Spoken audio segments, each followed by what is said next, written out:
Wah, pemandangannya syahdu banget. Sembari makan angin, kamu dan temanmu memandangi langit. Ada apa nih? Nggak biasa-biasanya deh. Sang mentari dikelilingi berkas cincin mirip pelangi. Lihat tuh, temanmu yang dari tadi mainan ponsel langsung mendongakkan kepalanya. Jangan lihat langsung. Udah, stop ya, katanya. Lagi ada halo matahari tuh, buruan ngumpet. Kamu nggak punya payung segede gaban sebagai pelindungmu kan? Halo matahari akan muncul beberapa saat sebelum badai salju atau hujan badai menerjang. Fenomena alam ini terbentuk oleh gumpalan awan yang berasal dari miliaran kristal es pada ketinggian 6 km. Cahaya matahari yang melewatinya kemudian dihamburkan dan dibiaskan seperti pada proses terbentuknya pelangi. Ingat baik-baik ya, jangan melihat halo matahari dengan mata telanjang. Penampilannya memang bisa menggoda iman sih, karena jarang-jarang kan ada fenomena alam secantik ini. Tapi sinar ultravioletnya sangat membahayakan karena bisa menggoyak jaringan retinamu. Akibatnya bisa sangat fatal. Pakai aja kacamata cengdemu itu, dijamin deh semuanya bakal aman terkendali. Biasanya, halo matahari berlangsung selama 40 menit. Gumpalan awan serupa juga kadang mengitari bulan, menghiasi langit malam dengan cincinnya yang mencekam. Semesta telah menampakkan pertandanya dalam berbagai rupa. Kalau kamu mengamati banyak pohon berbentuk huruf J, kemungkinan di situ akan ada tanah longsor. Tanah di bawahnya terus bergerak sehingga pepohonannya bisa tumbuh dengan cara uniknya sendiri. Kalau kamu kebetulan ada di dekat situ, segera menjauh dan cari tanah datar. Tapi nggak apa-apa juga sih kalau kamu punya kekuatan super. Kamu sudah ada di pinggir pantai, hamparan pasir putih bermandikan terik mentari. Lalu tiba-tiba air lautnya menyusut dan langsung menjauhi garis pantai. Beragam karang, ikan kecil dan hewan laut lain bisa terlihat dengan jelas. Kalau mendeteksi tanda-tanda ini, segera saja menjauh. Kemungkinan besar tsunami sudah sangat dekat. Peristiwa ini disebabkan oleh gempa bumi di bawah air dan bisa menyapu daratan dengan kecepatan 800 km per jam. Meskipun tsunami lebih sering terjadi di Samudra Pasifik, sebaiknya kamu tetap waspada.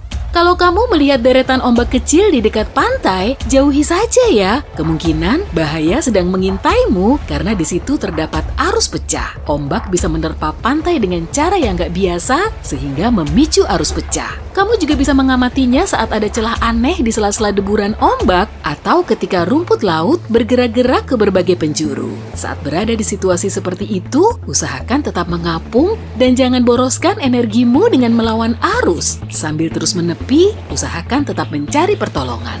Nah, setelah berhasil keluar dari celah ini, kamu bisa berenang secara diagonal menuju pantai. Pasti apes banget ya saat kamu lagi enak-enaknya piknik di laut, kok malah dihadang sama kawanan hiu? Jangan langsung panik, oke? Kemungkinan hiu ini nggak lagi memangsamu. Yang bikin ngenes justru kalau hewan ini sedang menghindar dari badai tropis besar. Hiu bisa mendeteksi fenomena ini, jadi saat alam mulai murka, kawanannya mulai berenang jauh di bawah permukaan laut. Terus kamu ngapain dong? Udahlah, jangan ikut berenang ke situ juga. Sebaiknya tetap hati-hati. Aturan ini sudah berlaku sejak zaman dulu, amati gerak-gerik hewan. Serangga, tikus, dan ular akan keluar dari liangnya beberapa hari sebelum gempa dahsyat menerjang. Para ilmuwan belum bisa menjelaskan mekanisme pendeteksian gempa bumi pada hewan-hewan ini. Kemungkinan sih karena hewan bisa merasakan getaran awal yang nggak bisa kita rasakan. Lalu, gimana ya kalau sekelompok hewan tiba-tiba berlarian ke arahmu?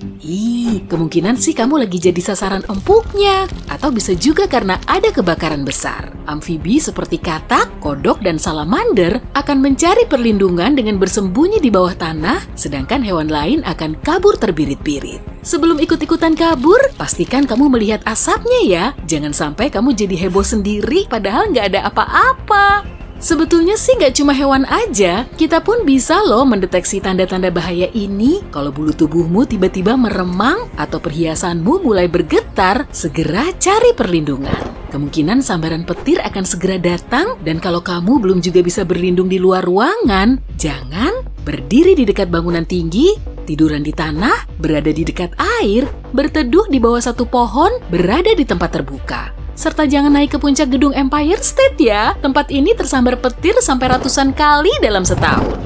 Nah, apa kamu suka main ski?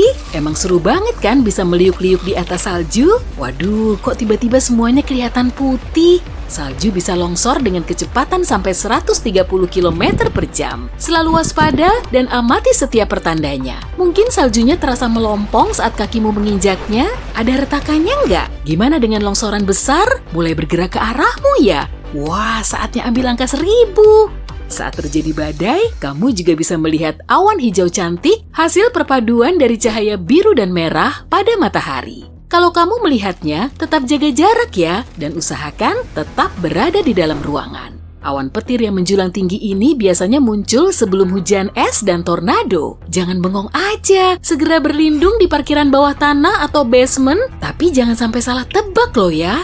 Kita tahulah ya, gunung berapi memang berbahaya banget, tapi kalau danau di dekatnya gimana? Kenapa semuanya jadi berbahaya gini sih? Danau yang berada di dekat lokasi super panas seperti gunung berapi bisa diibaratkan seperti kaleng soda yang dikocok-kocok, tinggal nunggu waktu aja hingga akhirnya meletus. Magma yang ada di bawah tanah terus mendorong karbon dioksida ke dasar danau, kemudian gas ini terakumulasi. Hujan biasa pun bisa loh bikin danaunya berseru, duar alias berdentum. Kita bisa menyelam, berenang, dan bersnorkeling ria di Laut Biru, tapi kondisi di laut sangat sulit diprediksi. Dua arus ombak yang saling bertemu bisa memicu krosi atau gelombang laut persegi. Meski dari jauh kelihatan menawan, ombak ini bisa mengancam keselamatan para perenang, peselancar, dan kapal laut. Arus kuat terus bergolak di bawah permukaannya. Semisal kamu lagi asik menyusuri pantai, ya, cerita keren selalu berawal dari pantai kan? Tiba-tiba kamu melihat gua. Widih, keren banget. Buruan dong masuk ke situ biar tahu isinya. Mending jangan deh. Saat bulan purnama, kemungkinan kamu akan terjebak di situ. Fase bulan bisa mempengaruhi pasang air laut dan akibatnya permukaan gua akan terlihat lebih rendah. Kamu pun jadi lebih gampang untuk memasukinya, tapi mending jangan ambil risiko deh. Salah-salah kamu malah akan terjebak di situ selama 1 purnama. Semoga yang ini nggak selama 1 purnamanya Rangga dan Cinta di AADC ya. Walk Laut termasuk salah satu fenomena alam yang bisa bikin kita berdecak kagum sekaligus senam jantung. Wujudnya sangat misterius dan bikin penasaran.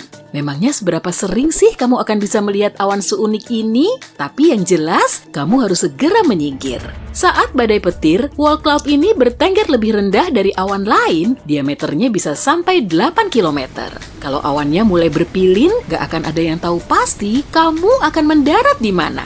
Pada tahun 2009 lalu, seorang pria asal Italia sedang duduk di dapur rumahnya. Tiba-tiba dia melihat cahaya berpendaran di langit. Dengan gercep, dia langsung membawa keluarganya ke tempat aman. Beberapa detik kemudian, gempa super dahsyat menerjang seluruh kawasan tersebut. Keluarganya selamat berkat reaksi cepatnya karena dia tahu cahaya yang berpendaran ini sebenarnya jadi pertanda kalau gempa dahsyat akan segera datang. Cahaya misterius ini sebetulnya telah dideteksi banyak orang sejak lama, bahkan ada yang mengiranya sebagai tanda yang berasal dari luar angkasa.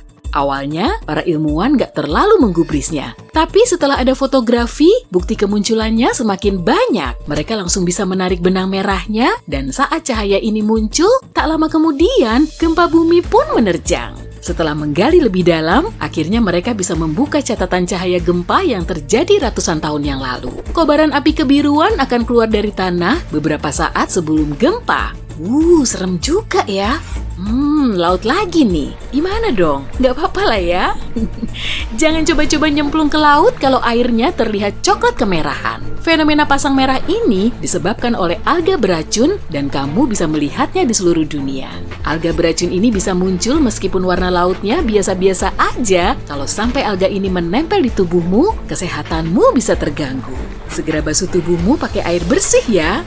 Oh ya, kamu tahu nggak? Nama alga ini sebetulnya juga terinspirasi dari nama salah satu penyanyi legend loh. Kamu tahu siapa? Alga Risma. Peace, jangan serius-serius amat lah.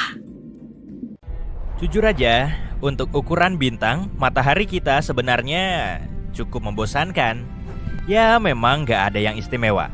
Ada jutaan bintang katai kuning serupa di alam semesta. Walau begitu, kita tetap mencintainya. Bagaimanapun, matahari adalah satu-satunya bintang yang kita miliki dan memberi kita kehidupan. Tapi, dulunya nggak seperti itu loh. Dahulu kala, matahari punya kembaran, dan kemungkinan kembarannya itu jahat. Lalu apa yang terjadi kepadanya? Nah, yuk kita cari tahu. Ini adalah awan molekul raksasa. Awan ini juga disebut nebula gelap. Di sini ada banyak gumpalan antar bintang yang penuh dengan gas, debu, dan tumpukan bintang. Awan-awan ini tidak memiliki batas yang jelas dan seringkali memiliki bentuk yang aneh. Kamu bahkan bisa melihat beberapa di antaranya dengan mata telanjang. Lihatlah langit yang cerah di malam hari. Awan-awan ini terlihat seperti bintik-bintik gelap di seluruh Bima Sakti yang terang. Dan disinilah matahari kita lahir sekitar 4,5 miliar tahun lalu. Matahari berasal dari salah satu awan molekul ini. Miliaran tahun lalu, gelombang-gelombang energi melintas di sini. Gelombang-gelombang itu mengumpulkan semua materi dan menekan gumpalan-gumpalan itu menjadi inti yang padat. Saat itulah protobintang lahir. Protobintang muda ini merupakan bola hidrogen dan helium yang hangat. Lalu, jutaan tahun kemudian, suhu dan tekanan di dalam bola ini meningkat. Sebagai hasilnya, sebuah bintang lahir. Dialah matahari. Tapi tidak semua yang ada di dalam awan molekul itu berubah menjadi matahari. Materi yang tersisa mulai berputar mengelilingi bintang baru itu. Dan seperti dugaanmu, materi-materi itu perlahan berubah menjadi planet-planet, termasuk bumi kita. Begitulah tata surya kita terbentuk. Tapi, bisa jadi ini bukan keseluruhan ceritanya. Dan bahwa di saat yang sama, berbarengan dengan lahirnya bintang kita, lahir pula bintang lain. Inilah kembaran matahari yang hilang. Terbentuk dari bahan yang sama dan dalam kondisi yang sama. Tapi kenapa kita berpikir kalau bintang itu ada? Baru-baru ini para ilmuwan meluncurkan beberapa model statistik untuk mencari tahu lebih banyak tentang kelahiran bintang. Model-model ini menunjukkan bahwa banyak bintang muncul tidak sendirian, melainkan berkelompok, atau setidaknya dengan satu saudara. Setelah meneliti lebih lanjut, para ilmuwan mengonfirmasi bahwa memang benar, sebagian besar bintang yang terbentuk di dalam awan molekul terlahir bersama bintang lainnya. Kadang, bintang-bintang itu tetap bersama. Sebagai contoh, sebuah bintang kecil akan mengitari bintang yang lebih besar. Mereka bahkan bisa membentuk sistem bintang ganda, triple, dan sistem bintang lainnya. Dan terkadang, jalur mereka bisa terpisah selamanya. Hal ini mungkin juga terjadi pada matahari. Bisa saja matahari punya saudara. Mungkin juga tidak hanya satu, tapi sekelompok saudara-saudara kecil. Serta satu saudara kembar yang lebih besar dengan massa dan karakteristik lain yang sama. Tapi, kalau memang demikian, lalu di mana kembaran yang hilang itu? Nah, kami punya satu hipotesis. Dan menurut hipotesis itu, kembaran ini mungkin tidak sebaik yang terlihat.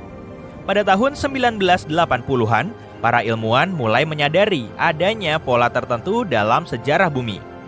Kira-kira setiap kurang lebih 27 juta tahun, kepunahan besar-besaran terjadi di planet kita. Cukup aneh bukan? Setiap 27 juta tahun dalam sejarah bumi, terjadi suatu bencana yang mengubah biosfer bumi selamanya. Seolah sesuatu yang terjadi secara bersiklus dan terjadwal menjadi penyebabnya. Kemudian seorang astronom bernama Richard Muller berpendapat bahwa mungkin ada sesuatu yang menyebabkan kejadian-kejadian ini, yaitu sebuah benda langit tertentu. Menurutnya, benda tersebut bisa jadi sebuah bintang katai yang tidak bisa kita lihat karena terlalu redup. Letaknya sekitar 1,5 tahun cahaya dari kita. Bintang ini berotasi mengelilingi matahari dalam orbit yang sangat besar dan butuh waktu sekitar 27 juta tahun untuk menyelesaikan satu kali putaran. Dan ketika berada di titik terdekat dengan matahari, bintang ini mulai menimbulkan kekacauan. Ketika mendekati bumi, si pengacau ini mengubah lintasan komet-komet di awan Oort maupun di sabuk Kuiper. Akibatnya, semua komet ini mulai melesat ke arah kita, kemudian menabrak bumi dan menyebabkan kepunahan massal seperti yang terjadi pada dinosaurus. Bintang hipotetis ini diberi nama Nemesis. Nemesis adalah nama dewi pembalasan dari Yunani kuno. Tapi untuk apa ia membalas dendam kepada kita? Entahlah, mungkin ia tidak suka bahwa dahulu kala matahari mengambil hampir semua debu dan gas dari awan molekul. Matahari menjadi bintang yang cukup besar, tapi kembarannya tetap gelap dan kecil. Bahkan pada akhirnya, kembarannya terpaksa harus terbang ke tempat yang sangat jauh. Siapapun pasti kesal kalau mengalami hal seperti ini. Para ilmuwan sudah mengajukan berbagai hipotesis tentang apa sebenarnya Nemesis yang misterius itu. Mungkin ia katai coklat atau merah, sisa-sisa bintang yang telah kehabisan bahan bakar, atau mungkin ia sama sekali bukan bintang, melainkan planet yang lebih besar dari Jupiter. Apapun itu, keberadaannya tidak menyenangkan bagi kita. Tapi sayangnya, semua usaha kita untuk menemukan bintang itu gagal. Sampai saat ini, kita masih belum menemukan tanda-tanda keberadaan Nemesis.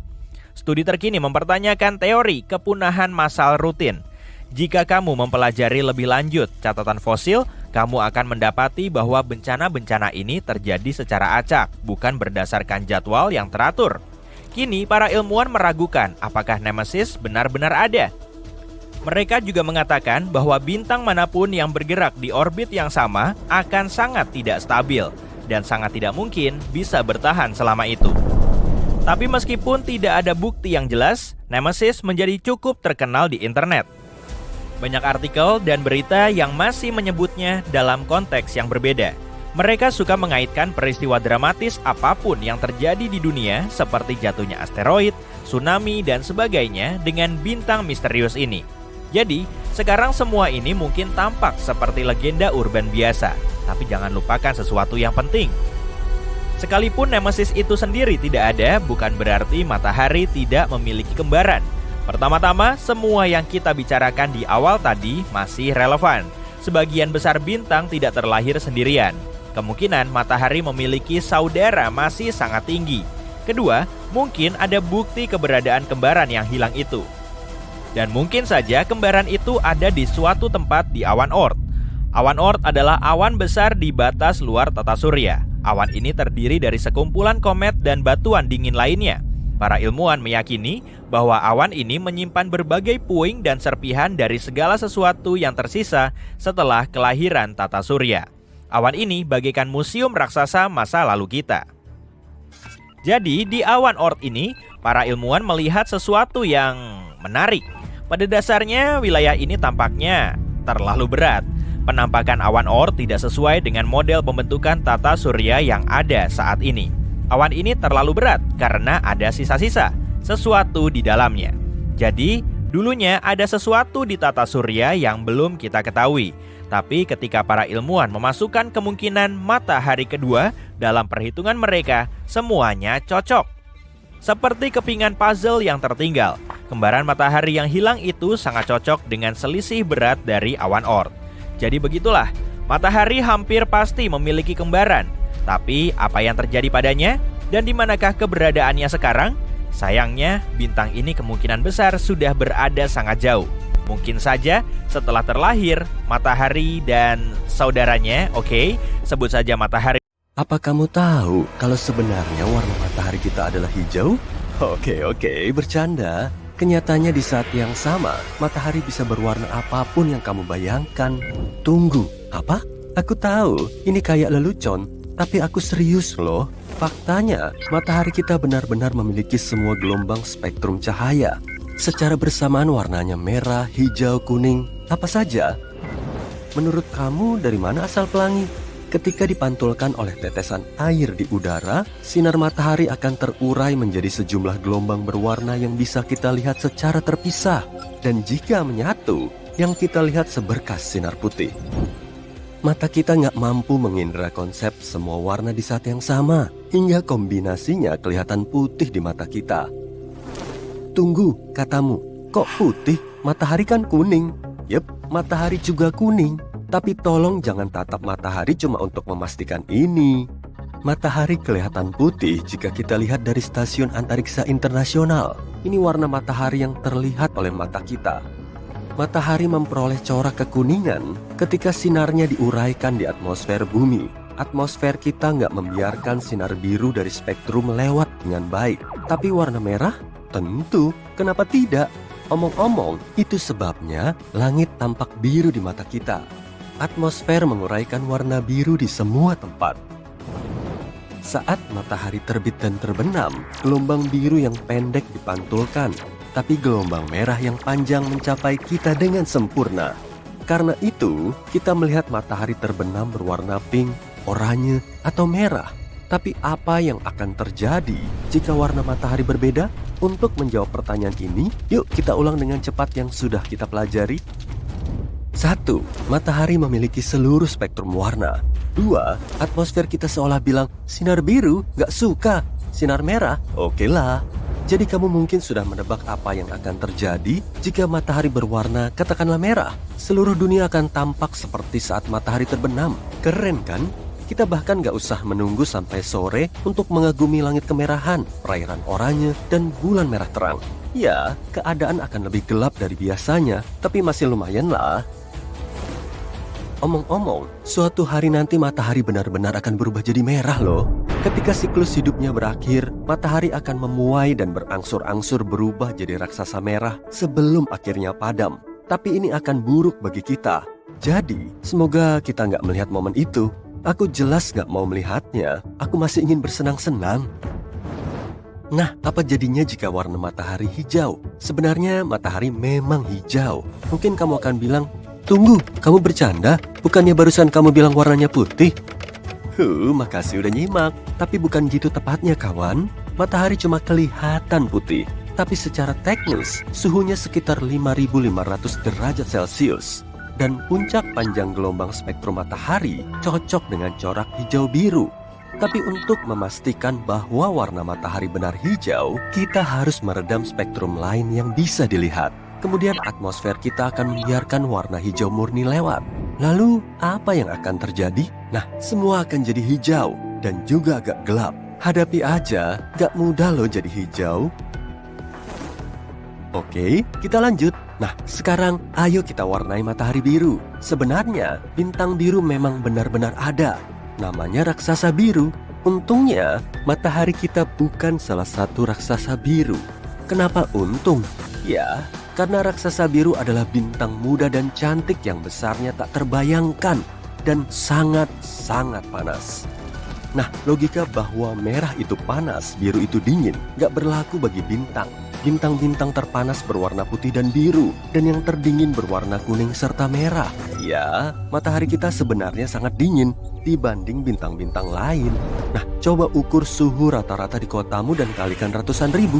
Ya, kita memang sedang berjuang menghadapi pemanasan global. Tapi kebakaran global? Tidak. Makasih raksasa biru. Tapi yuk kita bayangin matahari berubah jadi biru. Dunia akan kelihatan kayak apa ya? Yang mengejutkan, gak akan ada yang berubah. Ingat, aku tadi bilang kalau atmosfer menguraikan sinar biru? Itu sebabnya, dalam hal ini, semua akan tetap hampir sama. Mungkin langit akan lebih biru, tapi kita gak akan melihat banyak perbedaan. Dan terakhir, opsi tergelap. Apa jadinya jika bintang kita berubah hitam? Sediakan banyak lampu dan lilin, karena gak akan ada sinar. Orang-orang akan memakai listrik di seluruh dunia siang malam tanpa henti. Kita juga nggak bisa lagi melihat bulan. Bagaimanapun, kita semua bisa melihat bulan karena sinar matahari yang dipantulkan olehnya. Nah, yang bisa menerangi malam kita cuma bintang-bintang. Tapi itu nggak banyak membantu. Syukurlah skenario ini nggak realistis dan bintang hitam itu nggak ada. Betul kan? Iya, bintang hitam nggak ada. Akan tetapi, suatu hari nanti pada akhirnya, matahari kita akan menjadi hitam sepenuhnya. Dan yang kumaksud bukan lubang hitam, tapi katai hitam. Mungkin kamu sudah mendengar tentang katai putih atau 7 manusia katai. Ketika sebuah bintang semacam matahari kita mendekati akhir hidupnya, ia akan memuai dan berubah jadi raksasa merah. Lalu, berangsur-angsur kehilangan lapisan atasnya dan berubah jadi katai putih. Karena nggak lagi memproduksi bahan bakar, perlahan bintang ini menjadi dingin. Yang tersisa tinggal inti kecil, menjalani sisa hidupnya dan menyala terang. Dan saat bintang itu menjadi benar-benar dingin, betul, ia berubah jadi katai hitam. Tapi mungkin kamu belum pernah mendengarnya. Kenapa? Karena mengejutkannya, bintang hitam itu nggak ada. Enggak, aku nggak bohong. Masalahnya, bintang butuh sekitar 1 kuadriliun tahun untuk berubah jadi katai hitam. Dan alam semesta kita masih bayi, umurnya baru sekitar 14 miliar tahun. Jadi, belum ada bintang yang mencapai tahap ini. Bintang yang paling kuno sekalipun masih memancarkan sedikit cahaya. Karena itu, bintang hitam baru teori. Dan kita juga mungkin gak akan melihat bintang semacam itu. Tapi, apa kamu pernah dengar kalimat terkenal yang berbunyi, bintang-bintang yang kita lihat di malam itu sudah jadi hantu karena sinarnya baru sampai ke kita sekarang? Itu hanya mitos. Semua bintang itu masih hidup kok. Yeay! Kenapa aku jelasin ini semua? Yuk kita bayangin matahari berubah jadi kata hitam. Seluruh tata surya akan langsung tenggelam dalam kegelapan mutlak. Suhu udara juga akan luar biasa dingin. Bulan akan meninggalkan orbitnya dan menabrak bumi.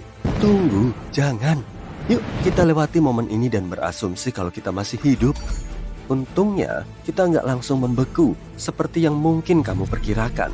Inti bumi memiliki suhu sendiri, lebih dari 5.000 derajat Celcius. Tapi suhu di permukaan planet kita akan langsung turun menjadi 0 derajat Celcius. Inti bumi berangsur-angsur akan menjadi dingin. Tiap 2 bulan, suhunya akan turun 2 kali. Hanya dalam 2 bulan, suhu permukaan bumi akan menjadi minus 123 derajat Celcius. Dan dalam setahun, akan mencapai minus 270 derajat Celcius. Kebanyakan tumbuhan akan lenyap dengan sangat cepat. Bukan karena hawa dingin, tapi karena tidak adanya fotosintesis. Yang lain masih akan hidup agak lebih lama, berkat oksigen yang masih tersisa di atmosfer. Dan yang cukup aneh, pepohonan masih akan bertahan untuk waktu yang sangat lama. Metabolisme pepohonan berjalan lambat dan memperoleh gula dari tanah. Lapisan atas lautan akan sangat cepat membeku. Beruntung kerak es tebal ini akan mengisolir perairan dalam. Hingga untuk sementara, seluruh laut belum akan membeku. Makhluk-makhluk laut akan bertahan dengan sangat bagus.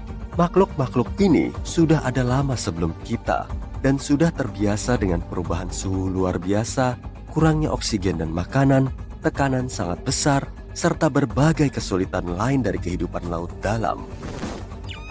Lalu gimana dengan manusia? Pertama-tama, kita mulai jatuh sakit.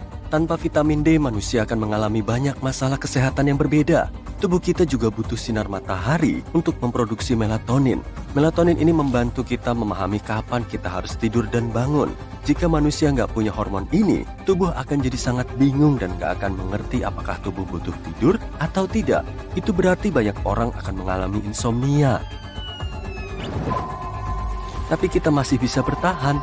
Kita punya 2 pilihan, membangun kapal selam raksasa dan turun ke kedalaman lautan yang lebih dekat dengan inti bumi, atau menetap di permukaan, menjalani hidup di lokasi tertentu yang memiliki sumber energi geotermal.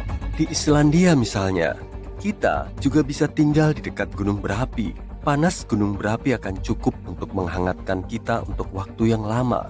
Penglihatan kita akan beradaptasi dengan gelap, tapi di titik tertentu, kemampuan melihat kita akan mencapai kondisi maksimum. Jadi, kita harus terbiasa hidup dalam kegelapan total. Tapi siapa yang tahu, mungkin kita akan bisa beradaptasi dengan kehidupan seperti ini. Jadi mana yang akan kamu pilih? Hidup di dasar laut dalam kapal selam, atau tinggal di permukaan di dekat gunung berapi?